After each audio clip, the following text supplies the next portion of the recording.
Panibagong araw, panibagong vlog! Kung napapansin nyo guys, wala pa rin si Derek, kaya kami muna ni Chloe ang host nyo ngayon. Yeah!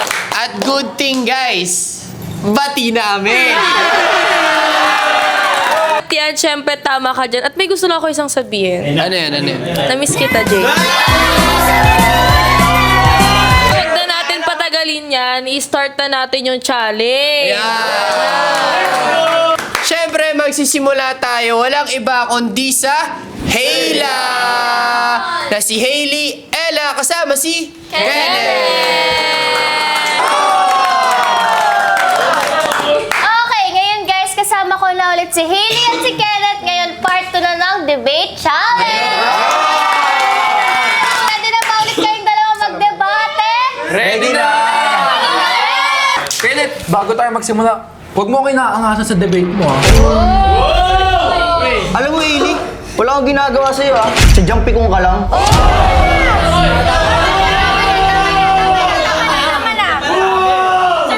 Hindi pa nga nag-i-start yung tanong. Nag-aaway na kayo. Ito ang tanong na pagdedebatehan nyo. Naniniwala ka ba sa first love never dies? Hindi ako naniniwala sa first love never dies. Kasi kung talagang para sa'yo yan, hindi yan magiging first lang, magiging last din yan. Kasi para sa akin, hindi sa tagal o sa nauna na susukat ang pagmamahal, kundi kung sino yung nananatili. First love yung nagturo sa'yo magmahal. Pero sa first love mo rin unang naramdaman ang masakit. Okay, Net, paano ba yan? Sabi ni Hailey, sa first love mo matututunan lahat at sa first love mo rin mararamdaman yung sakit. Ano sabi mo doon? Ella, naniniwala talaga ako na first love never dies, eh. Siyempre, yung first love, sila yung magtuturo sa'yo kung ano yung pag-ibig talaga. Sila yung nagbibigay ng spark. Kulit, ganun. Yung hindi mo makakalimutan. Eto lang kasi, Hailey. First love yung magbibigay ng sakit, katulad ng ginawa mo sa kanya. May tanong din ako sa Hailey. Anong tanong mo? First love mo ba talaga si Ella? Ako pa lang yung magpaparamdam sa kanya kung ano yung first love. Hindi sa first love nasusukat ng tunay na pagmamahal. Saan ba? First love never stays the same. Nagiging lesson yan, hindi destination. Puro lesson? Eh, kung yung lesson naman ay puro sakit, mag-i-stay ka mo ba dun? Ako si Kenneth, naniniwala ako na yung tunay na nagmamahal, hindi lang nagtatagal, kundi pinipili ka araw-araw. Naniniwala.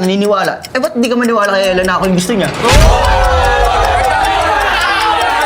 Sa kwenta mo, Ella, ikaw yung bida. Pero siya yung kontrabida, nasisira ng buhay mo.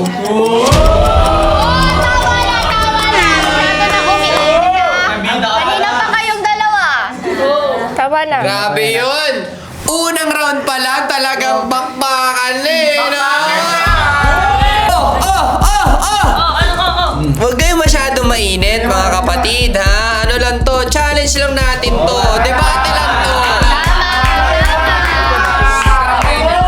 Gusto ko lang klaruin sa lahat na debate lang to, okay? Walang personalan dito. Ito ay challenge lamang, okay? Kaya hindi na natin papatagalin pa. Ang susunod nating isasalang ay hindi linggo, kundi Na si Luis Ernest kasama si John Ashley!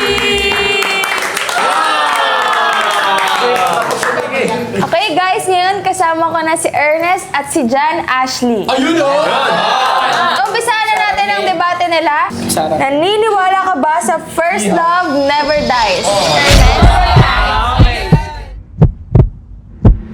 Ako kasi hindi ako naniniwala sa ganyan eh. Sa first love never dies. Alam niyo bakit? Bakit? Tulad nga ng sabi ni Hailey, pagdadaanan mo lang yan. Yan yung part kung saan ka matututo. It's just a lesson, not destiny. Eh di ba first love mo ko? So sinasabi mo, pagdadaanan mo. Let me tell you something. But I do believe that love is sweeter in a second time around. In a second time Ako naman, naniniwala ako sa first love never dies. Kasi dun mo mararanasan yung mga experience kung paano magmahal yung isang tao. At saka, alam mo ba, Luis, parang ikaw yung first love ko eh. Kasi, sa totoo lang, hindi ba ako nagkakajowa. So, gusto ko ikaw yung maging first love ko at hindi yun mamamatay.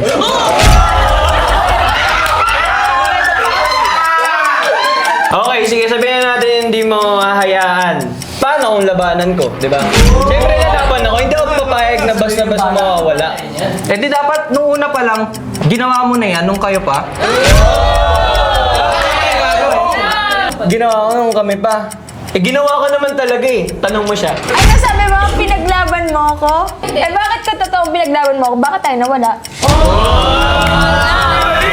Pinaglaban mo, eh di sana hindi siya naghanap ng iba pa. Hindi naman sa unang try mo, perfect agad. Alam mo na agad. Nagkakamali ang bawat isa. Alam mo yan. At doon nagkakaroon ng pagbabago. And sa pagbabagong yun, mas magiging perfect couple kayo. The views and opinions expressed by the host. Charot! Hindi! Ano? Guys, lahat ng opinions nila is tama. Tama yung sinabi mo, John Ashley. And tama rin yung sinabi mo, Ernest. And may tama tayong lahat, di ba? Guys, kung tatanungin niyo ako, parang magkaka-first love na ako. Walang tama, walang mali, pero may tama ako dito sa isa eh. Ito na ang susunod natin, ang di papakabog na Jelsie na si... Angel Cassie, kasama si Okay, kasama ko na ulit si Cassie at si Rain. Okay, handa na ba kayo? Handa. Okay, simulan na natin. Ang tanong na sasagutin nila ay, naniniwala ba kayo sa first love never dies? Okay. Ako, hindi talaga ako naniniwala sa first love never dies. Kasi hindi naman iikot yung mundo mo sa isang tao lang, di ba? At saka, habang mas tumatagal, mas nagbabago yung isip mo at nararamdaman mo. Kasi yung sabi mo, sa isang tao lang umikot, bakit sa'yo dalawa? Tsaka ako naniniwala ako sa first love never dies. Kasi parang marka lang yun sa puso eh. Kahit di mo nakikita, hindi nawawala yun. Kasi ano masasabi mo dun? Hindi. Normal lang maalala yung first love, pero hindi naman natatili forever. Ako naniniwala, ako seryoso guys, ako naniniwala ako sa first love never dies. Kasi first love always lasts. Kasi kahit na sinong makita mo pang tao, ang maaalala mo lagi, ang unang minahal mo. Alam mo, di talaga ako naniniwala kasi madaming first na hindi naman naglalast together. Kasi di ba marami naman nag-iwalay, mas maniniwala lang ako kung nanatili sa'yo. Tama ka naman kasi, may mga first love na hindi nag-last. Pero ang first love, hindi yan kumukupas. At saka, ang first love, maalala mo yun sa mind, sa heart, tsaka sa soul. Alam mo rin, meron niyang pinagtagpo at di tinagana eh. Ano sinasabi mo first love, hindi kumukupas? Antayin mo, unti-unti ang lumilipas.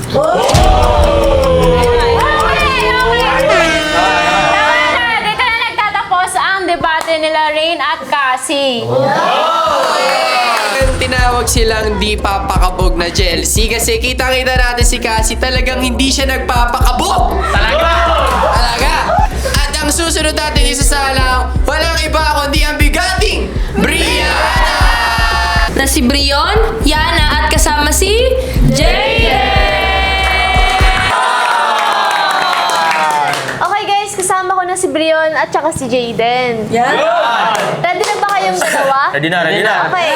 So ang tanong, naniniwala ka ba sa first love never dies? Hindi ako naniniwala kasi hindi naman siya totally nawawala, but that doesn't mean siya pa rin yung dapat piliin. Tsaka hindi porke una, sila na yung para sa'yo pang habang buhay. Minsan, lesson lang sila at hindi pamatagalan. Ano sabi mo doon, hindi daw pang matagalan ng first? Tao, may kanya-kanyang opinion. Opinion ko, naniniwala ko na ang first love never dies. Alam mo bakit? ang first love mo, siya yung nagturo sa'yo na magmahal ng tama. Oy, tama! At mga bonding nyo na hindi mo makakalimutan. Alam mo, Jayden, tinuturuan ka lang kung paano magmahal ng mas tama sa susunod. Kung iisipin mo, mas mahalaga yun nandyan ngayon eh. Hindi yung hanggang alaala lang. Oo, pero yun, naging alaala lang yun. Pero yung alaalang yun, ang dami akong natuklasan. Paano magmahal ng tama, paano mag-learn sa mga mistake na ginagawa ko sa kanya, at paano talaga magmahal ng tama sa O Brion, anong masasabi mo doon? Doon daw siya natuto magmahal ng tama. Alam mo, Jayden, para sa akin, first love never dies. Pero hindi ibig sabihin siya na yung love na dapat mong balikan. Kasi sa akin, mas importante pa rin yung love na kaya kasabayan sa kasalukuyan.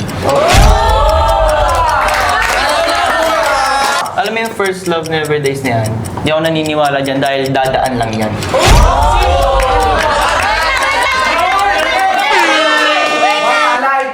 Finally, dyan na nagtatapos guys. Ang labanan nilang dalawa, ni Brion at ni Jayden. Yun talaga! Sobrang grabe, kaya sila tinawag na bigating Brianna dahil sobrang bigat ng depensang binitawan ni Brion.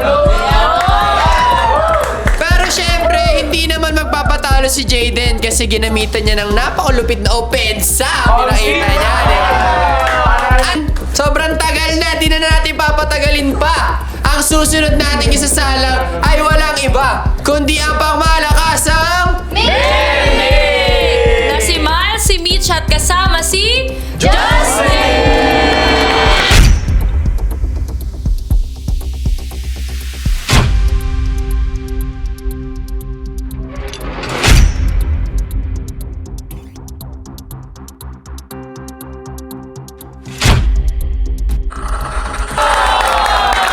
Okay guys, kasama ko na ngayon si Miles and si Justin and sisimulan na natin ang debate. Ang pagdedebatehan nyo ay, naniniwala ka ba sa first love never dies?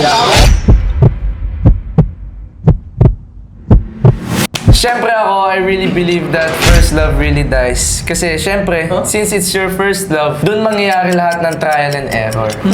And siyempre, when I say trial and error, since it's your first love na, kailangan mo mag-develop ng panibagong personality na dapat magmamatch sa kapartner mo. Which is really hard kasi malaking adjustment yun para sa'yo. Kaya naniniwala ako sa kasabihan na your first could be a failure, but that failure can make you a better person. Okay, Miles, naiintindihan ko naman yung gusto mong sabihin.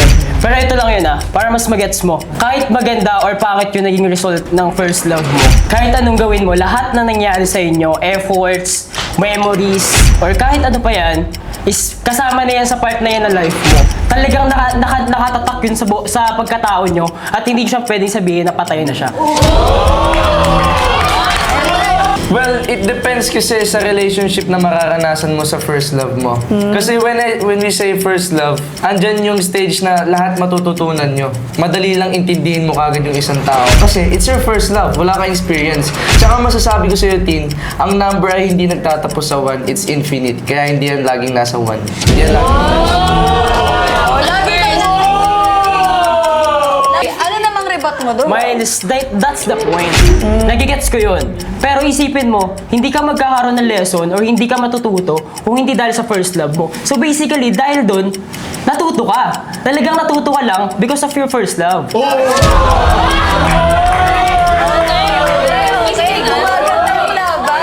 Natututo ka lang daw sa first love mo pero hindi siya namamatay. Para sa akin kasi, totoo naman na yung pagmamahal ay hindi namamatay. Pero yung pinag-uusapan kasi natin is yung connection and yung learning mo sa isang tao, which is yun yung nawawala. And that will make you a better person for your second love. Kaya nga nasasabi ko na first love really dies kasi hindi naman lahat ng love natatapos sa first. Meron yung second, meron yung third, and lahat yun matututunan mo. Hindi naman daw lahat natatapos sa first. Anong rebat mo? Tama ka naman. Di talaga siya natatapos sa first. Kasi kahit naman magkaroon ka na sa damakmak or magkaroon ka ng first girlfriend, second girlfriend, third, or kahit ilan pa yan, lahat yan sila magkakaroon sila ng lesson sa'yo. So hindi mo sila basta-basta makakalimutan. Lahat yun may natutunan ka and lahat yun magagamit mo.